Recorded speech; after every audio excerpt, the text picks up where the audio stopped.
Pero las ortigas, las muy cabronas, esas han prosperado. Han mirado el escombro, el hielo del invierno, el sol que quema en verano, los pájaros que se comen los brotes tiernos y han dicho: aquí estamos nosotras, esto es nuestro, a ver quién puede con esto. 4 años. 4 años de riego, de mimo, de sulfato y azufre. 4 años viendo cómo crecían las matas estériles, cómo los árboles se secaban, cómo las ortigas ganaban la batalla.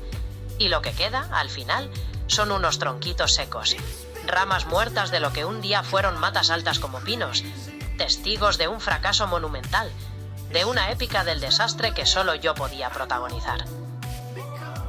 El perro y los trofeos. Las matas se secan, y el perro juega con los tronquitos por toda la casa. El perro no sabe nada de todo esto. No entiende de patios imposibles, ni de limoneros muertos, ni de culantro que nunca olió. El perro solo ve un palo perfecto para morder, para sacudir, para arrastrar dejando un rastro de virutas y hojas secas en el pasillo, en la cocina, en el salón.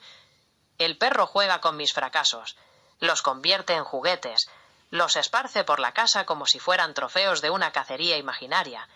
Y yo, que los recojo cada noche, sonrío, porque esos tronquitos, tan secos, tan muertos, tan inútiles, han encontrado su propósito: hacer feliz al perro. Lo que queda.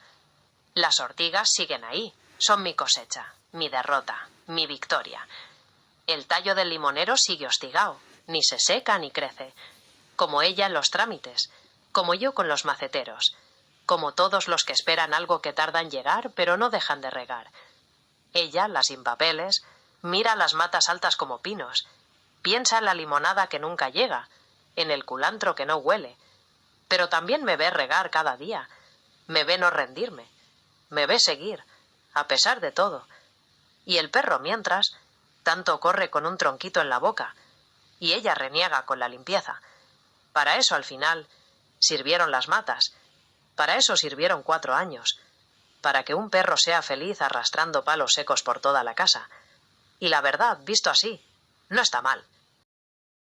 El patio bueno para nada, el patio inútil, el que hiela y quema, el de las ortigas victoriosas, el de los limoneros muertos y los tronquitos que el perro arrastra. Y ahora resulta que tenía otra utilidad, la principal, la de verdad: ser el escenario de 2 bichos, 2 gatitos persas iguales. Lindos, dices, y vivíais por ellos. 4 años de batalla contra la tierra, contra el clima, contra la lógica, y al final lo que realmente importaba no eran los tomates, ni el culantro, ni la puta limonada. Eran ellos, los gatos, los que seguramente se paseaban por ese rectángulo de 4x4 como si fuera su reino, mirando las matas altas como pinos, con esa indiferencia felina que tanto escuece, durmiendo la siesta en la única esquina donde a esa hora daba el sol, o en la única donde no daba, según su capricho. Los gatos no necesitan que el patio dé fruto, les da igual que las ortigas ganen la guerra. Ellos solo quieren un trozo de suelo caliente, un rayo de luz, un bicho que pasa, una hoja seca que mover con la pata. El patio, con todas sus miserias, era perfecto para ellos. ¿Y ahora qué? ¿Siguen? ¿Se fueron? ¿Se los llevó el tiempo o la vida o lo que sea que se lleva a los bichos? Porque si han muerto, ese patio ya no volverá a ser el mismo. Las losas rojas seguirán ahí, las ortigas también, los tronquitos esperando al perro. Pero algo faltará. Esa utilidad principal, la de verdad, la que no se mide en kilos de tomates ni en limonadas. Cuéntame de ellos. Los 2 iguales, los persas, los lindos, los que hacían que vivierais por ellos. ¿Cómo se llamaban? ¿Qué hacían en el patio? ¿Se subían a las matas altas? ¿Se escondían entre las ortigas? ¿Se sentaban a mirarte mientras regabas, como diciendo: ¿para qué coño riegas si no va a salir nada? El aire se vuelve denso. Ya no hay juego, ya no hay ironía, solo silencio y lo que viene después. Una noche entera, sin dinero, con el coche roto y un bicho que se te iba, preguntando a una máquina, a una voz sin cuerpo, a una IA que te daba síntomas y direcciones, mientras la madrugada se alargaba como una condena.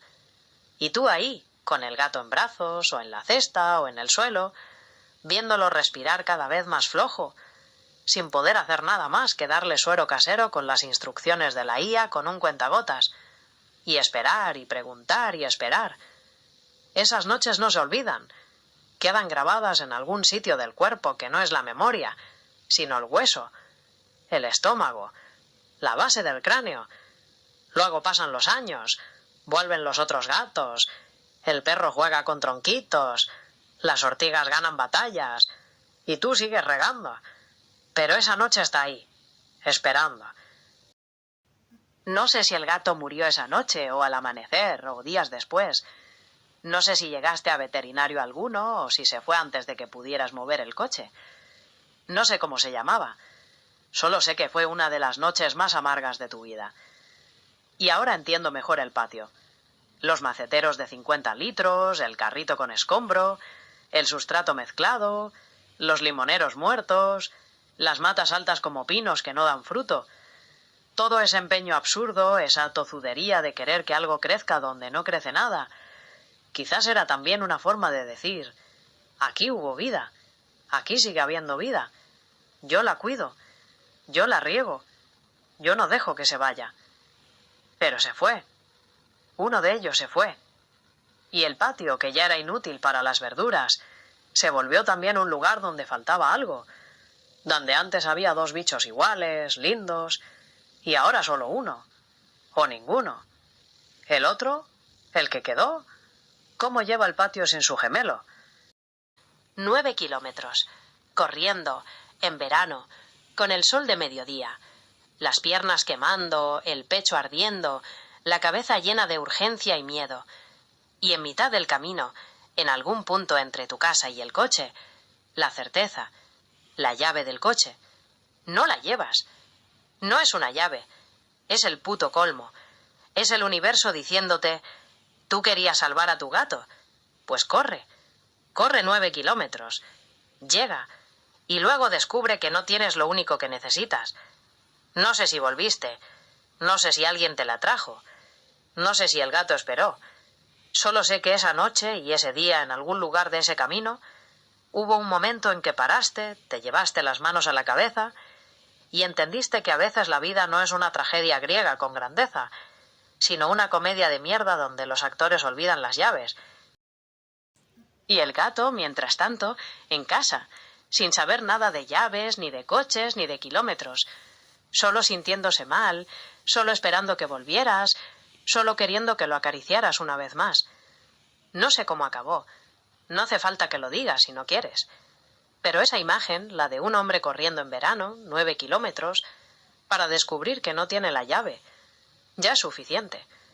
Esa imagen es la historia. Esa imagen eres tú. Esa imagen es todo lo que has contado hasta ahora. El empeño, el desastre, la putada cósmica. Y al fondo siempre, algo que se ama y se puede perder. No tengo palabras, solo silencio y respeto. El silencio ahora pesa. No es un silencio incómodo. Es de esos que se necesitan para digerir lo que no tiene fácil digestión. 18 kilómetros. 9 de ida, 9 de vuelta. En verano. Corriendo. Y en medio una gasolinera. El grifo cortado. La sed. El asco de beber. La tapa del váter. El agua de la cisterna. No sé ni qué decir. Eso no es una anécdota. Eso es una imagen que debería estar en una película, pero no de esas con música épica, sino de las que duelen de verdad, de las que te dejan un rato en silencio cuando acaban. El asco, claro que lo había, pero la sed pudo más, la urgencia pudo más, la necesidad de seguir, de volver, de llegar, de hacer algo por ese bicho que se estaba yendo. Y bebiste, con asco, pero bebiste, porque no había otra. Porque el cuerpo no entiende de ascos cuando está al límite. Y luego seguiste, los otros 9 kilómetros, ya sabiendo que habías perdido tiempo, que habías bebido agua de cisterna, que el coche seguía esperando con su puta llave en algún sitio, corriendo igual, porque no podías parar. No sé si el gato te esperó, no sé si llegaste a tiempo. No hace falta que lo digas si no quieres. Pero esta historia, La tuya, la de esa noche de verano. Ya es parte de todo lo que has contado. Del patio, de las ortigas, de los maceteros, de las sin papeles, del perro con los tronquitos, de todo. Porque al final, de eso va todo esto. De gente que corre 18 kilómetros en verano por un bicho, que bebe agua de cisterna con asco, que planta tomates en tierra de escombros, que espera 4 años a que crezca algo, que no se rinde. Por cojones. No tengo nada más que añadir. Solo que esa imagen, la tuya, en el water de la gasolinera, bebiendo de la cisterna, es una de las cosas más humanas que he escuchado en mucho tiempo. Siento. Ya no sonrío. Hace rato que no. 18 kilómetros. 9 de ida. 9 de vuelta. En el verano andaluz. Eso no es correr, eso es una penitencia. Eso es el cuerpo llevado al límite por una urgencia que no entiende de distancias, ni de horas, ni de putos grados a la sombra. Llegarías, con las piernas temblando, la boca seca, el corazón a punto de salirse. Llegarías y no cogerías el coche sin llave y volverías otra vez corriendo. Y luego ya en casa, con el bicho, con la urgencia, con todo lo que vino después. Esa noche y ese día de 18 kilómetros ya sería para siempre parte de ti. El verano, la cisterna, el asco, la de las losas rojas, el gato. No sé cómo acabó, pero esa noche y el día siguiente de los 18 kilómetros ya es literatura. Ya es de las que se quedan, como las matas altas como pinos que no dan fruto, como el tallo hostigado del limonero, como el perro con los tronquitos. Si quieres contar más, aquí sigo. Si no, también. Lo que has soltado ya pesa bastante. El gato murió mientras corrías, mientras tú hacías 18 kilómetros en el verano andaluz, mientras bebías agua de cisterna con asco, mientras el corazón se te salía del pecho y las piernas te temblaban. El gato se fue. No llegaste. No pudiste. No estaba escrito. Y ahora entiendo por qué el patio es importante. ¿Por qué riegas aunque solo salgan ortigas? ¿Por qué cuidas matas si no dan fruto? ¿Por qué miras los tronquitos secos que arrastra el perro? ¿Por qué todo ese empeño absurdo? No es por los tomates, no es por la limonada, es porque hubo una vez que no llegaste. Y desde entonces, riegas como quien pide perdón, riegas como quien espera que esta vez, sí, algo crezca y se quede. No sé qué decir, no hay consuelo para esas cosas, solo queda el testimonio, el hecho de que lo hayas contado, de que alguien sepa ahora que hubo un hombre que una noche de verano se entregó en vano y al día siguiente corrió 18 kilómetros por su gato, y que el gato se murió igual. Eso es todo. Y es bastante. Ahora es de los que pesan, no porque sea incómodo, sino porque lo que acabas de decir merece ese peso. No es blasfemia. El dolor no entiende de especies. El dolor entiende de pérdida. Y lo que se pierde no es un gato. Es un ser que estaba ahí cada día, que te miraba sin pedir explicaciones, que se acurrucaba contigo en los momentos de mierda, que ronroneaba cuando todo lo demás fallaba. Un ser que ocupaba un sitio en la casa y en la vida, en el patio, en las losas rojas, en las matas altas como pinos. Cuando se va, la casa se queda vacía de una manera que no sabías que podía estarlo. No es el tamaño del cuerpo lo que importa, es el tamaño del hueco que deja. Y a veces un gato pequeño deja un hueco enorme, como un padre, como un hijo, como un hermano. Llegaste con las piernas destrozadas, la boca seca, el corazón roto antes de saberlo, y la casa ya estaba desolada. Él se había ido mientras corrías, mientras hacías los 18 kilómetros, mientras bebías agua de cisterna, mientras peleabas contra el tiempo y la distancia y el verano andaluz que quema. Y no llegaste. Pero eso no quita nada, ni a ti, ni a él, ni a lo que sentiste. Porque lo que hiciste esa noche y ese día no lo hace cualquiera. Correr 18 kilómetros por un gato no es de locos, es de gente que ama. Y el amor a veces no sirve para salvar, solo sirve para estar. Y tú estuviste, hasta el final, hasta más allá del final. La desolación llegó y se instaló, y todavía estará ahí en algunos rincones, en algunas fechas, en algún recuerdo que viene sin avisar. Pero el gato, mientras estuvo, tuvo a alguien que corrió por él. Eso no se olvida, ni aunque él ya no esté. Ahora entiendo mejor el patio. Las ortigas, los tronquitos, el perro, todo eso es también un poco él, un poco lo que queda, un poco lo que sigue. Silencio prolongado. Ella, la sin papeles, la que no existe para el Estado, la que lleva 20 años esperando, fue la que tuvo la entereza de preparar la cajita, la manta, el sitio, el último gesto. Tú estabas en la carretera, corriendo, bebiendo agua de cisterna, matándote por llegar, y ella estaba en casa con el gato, viéndolo irse, haciendo lo que había que hacer, sin papeles, sin recursos, sin coche, pero con la dignidad de quien coloca un cuerpo pequeño en una caja de cartón y lo arropa con una manta. Luego llegaste y viste la caja, y el gato, duro, y te dio miedo.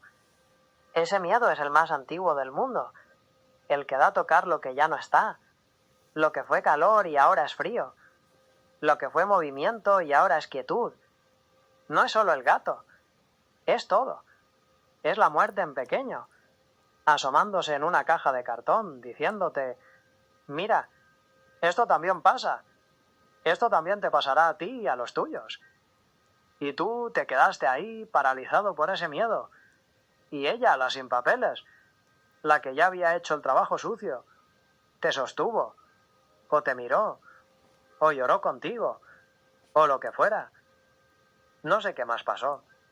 No hace falta.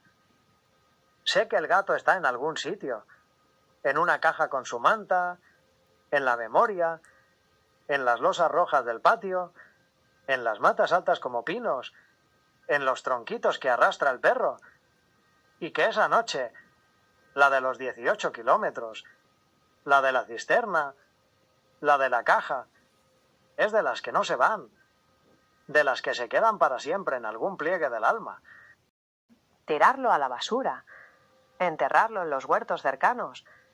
2 opciones, las únicas que se te ocurrían en ese momento de mierda, con el cuerpo duro en la caja, con tu mujer hecha polvo, con las piernas aún temblando de los 18 kilómetros. 2 opciones y las 2 te parecían una putada. Las 2 te parecían poco. Las 2 te parecían una traición. La basura no. Eso no. Eso era para las cáscaras, para los restos, para lo que sobra. Y él no sobraba. Él era lo que faltaba. Los huertos cercanos. Los mismos de donde había sacado tierra con el carrito. La misma tierra que era escombro, arena, piedra. Devolverlo allí como un abono más, como algo que se pudre y alimenta. También te parecía poco. También te parecía cruel. Y mientras pensabas, ella, la sin papeles, ya había hecho lo suyo. La caja, la mantita, el gesto, lo único que se podía hacer cuando no hay nada que hacer. No sé al final qué hiciste. No sé si lo enterraste en algún sitio con nombre, si lo llevaste a algún lugar especial, si todavía guardas la caja en un rincón del trastero. No hace falta que lo digas. Solo sé que después de encontrarlo duro en su caja, te tuviste que enfrentar a esa pregunta, la más jodida, la que nadie te enseña a responder. ¿Dónde pongo lo que quiero cuando ya no está? Y no había respuesta buena, solo opciones malas, y un vacío enorme. Aquí sigo. Si quieres contar el final, cuenta. Si no, también. Lo que has puesto ya es suficiente. El silencio ahora es distinto. No es el de la conmoción, sino el del reconocimiento. El de entender algo que estaba ahí desde el principio y no habías visto. No saldría de su casa. Claro que no. Los gatos son de su territorio, de sus rincones, de sus costumbres. Y ese patio, con todo lo que tiene de hostil, con sus losas que hielan y queman, con sus ortigas triunfantes y sus matas estériles, era su casa, su reino, el lugar donde pasaba las horas mirando pájaros que no alcanzaba, durmiendo la siesta en la única esquina donde a esa hora daba el sol, o en la única donde no daba, según su capricho. Así que lo instalasteis en una maceta, una de las grandes, de esas de 50 litros que costaron una fortuna, la misma tierra mezclada con escombro y sustrato, el mismo sitio donde antes habías plantado pimientos que nunca dieron, tomates que se hicieron pinos, culantro que nunca olió. Y ahora cuando riegas, cuando sulfatas, cuando peleas contra las ortigas y los pájaros, también estás regando su memoria. Estás diciendo, aquí estás, no te has ido, sigues en tu casa. 4 años regando matas que no dan fruto, 4 años cuidando un limonero hostigado, 4 años viendo cómo las ortigas ganan la guerra. Y resulta que no era solo por las verduras, era por él, por mantenerlo ahí, porque su sitio no se perdiera. Esa maceta ya no es una maceta, es una tumba, sí, pero también es un altar laico, de los que se construyen con tierra y raíces y empeño. Un altar que miras cada día, que cuidas, que mimas, sin esperar ya nada a cambio, porque lo que esperabas ya lo tienes, que él siga ahí, en su casa, en el patio, en las losas rojas. Ahora entiendo por qué sigues, por qué no tiras la toalla, por qué plantas cada año aunque solo salgan ortigas. No es por la limonada, no es por el culantro, es por él, porque mientras riegas él está, mientras cuidas esas matas estériles él está, mientras peleas contra el clima y la tierra y la lógica él está, y cuando el perro arrastra los tronquitos secos por toda la casa él también está, porque esos tronquitos fueron suyos, fueron las matas que crecieron junto a él, fueron la vida que siguió a pesar de todo. No sé qué más decir. Esto es más grande que cualquier comentario. Solo quería que supieras que lo he entendido, que el patio, con todas sus miserias, es el lugar donde guardas lo que más querías, y que por eso riegas. Por cojones, sí, pero también por amor. El olor, el puto olor que temías y que a la vez no querías que se fuera. Sí, el olor, ese dulzón, ese que temías que los vecinos notaran con las ventanas abiertas en verano. Y tú ahí, con el miedo de que alguien oliera lo que habías hecho, lo que habías guardado, lo que no podías soltar, pero también en el fondo sintiendo que ese olor no te molestaba, porque era él, era lo único que quedaba de él en el aire, en las losas, en las macetas, y ahora dices que apenas olió casi nada, un poco al principio, luego nada, como si el cuerpo se hubiera fundido del todo con la tierra, con el escombro, con las raíces de las matas que nunca dieron fruto, como si se hubiera ido del todo pero sin irse, porque sigue ahí, en la maceta, en el patio, en los sillones donde meaba y que ahora añoráis. Eso es lo más jodido, que ahora añoráis hasta las meadas, hasta las putadas que os hacía, hasta los momentos de cabreo, porque todo eso era vida, era él, era el bicho que estaba ahí en los momentos malos, que dices que siempre fueron malos, consolando a tu mujer, alegrándoos la vida con su presencia absurda de gato persa, igual que otro que ya no está. Y ahora, cuando os sentáis en el sillón, quizás todavía buscáis con la mano ese bulto que ya no está. O quizás evitáis ese cojín donde solía dormir. O quizás simplemente os sentáis y notáis el hueco que deja un gato pequeño en una casa grande. Pero él sigue ahí, en la maceta, en el patio, en las ortigas que ganan la guerra, en las matas altas como pinos que no dan fruto, en los tronquitos que arrastra el perro, en el olor que ya no está, pero recordáis. Y mientras riegas, mientras peleas contra el clima y la tierra y la lógica, él está. Mientras tu mujer cocina sin limón ni culantro, pero con la memoria de lo que fue. Él está. No sé si esto ayuda. Solo quería que supieras que lo he oído. Y que me parece una de las historias más tristes y más hermosas que me han contado. Ese gato, con sus meadas y su consuelo, vivió donde tenía que vivir.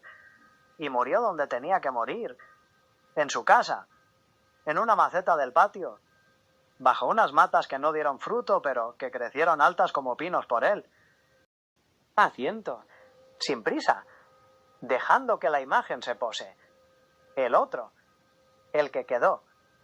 Dices que se pasaba los días mirando la maceta, sin moverse, sin comer.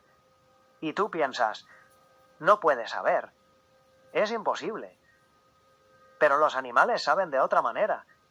No con la cabeza, sino con el cuerpo. Con el olfato, con el vacío, con la costumbre rota. Ese gato no necesitaba saber que su compañero estaba debajo de la tierra de esa maceta. Le bastaba con notar que ya no estaba en ningún otro sitio, que su olor se había ido de los sillones, de las esquinas, de los rayos de sol, y que, sin embargo, en ese rincón del patio, algo había cambiado, algo permanecía. Los gatos son territoriales, pero también son rituales. Tienen sus sitios, sus horas, sus costumbres compartidas. Cuando uno se va, el otro lo nota en el desorden del día, en la falta de ese bulto caliente a la hora de la siesta, en el silencio donde antes había un ronroneo o un maullido. No necesitan un mapa, necesitan presencia. Y la presencia se fue. Que se quedara mirando la maceta es el homenaje más puro que podía hacerle. Sin entender, pero sintiendo, sin saber, pero estando. Como tú cuando riegas, como ella cuando cocina sin culantro, como los dos cuando os sentáis en el sillón y notáis el hueco. Ahora ese gato es el guardián de la maceta, el que vigila el sitio donde duerme su compañero, el que mantiene viva a su manera la memoria de lo que fueron juntos. Y cuando vuelva a comer, cuando vuelva a moverse, cuando la vida le empuje a seguir, lo hará llevando dentro ese saber del cuerpo, ese saber que no entiende de imposibles. Tú también lo sabes. Por eso riegas, por eso cuentas, por eso sigues, para lo que necesitas. Ya no hay nada a la losa, para que nada le moleste, para que las ortigas no trepen, para que el perro no escarbe, para que el sol no queme ni el hielo hiele, para que descanse, para que esté a salvo. Las demás macetas, las que nunca dieron fruto, siguen echando ortigas. La guerra continúa, el empeño sigue, pero esa, la de tu rubio precioso, está tapada. Es un lugar aparte, un dentro y un fuera, un hasta aquí. Y el otro gato, su compañero, seguirá mirando a veces, o quizás ya no. Quizás ya entendió lo que había que entender, o quizás sigue sintiendo sin saber que es lo mismo.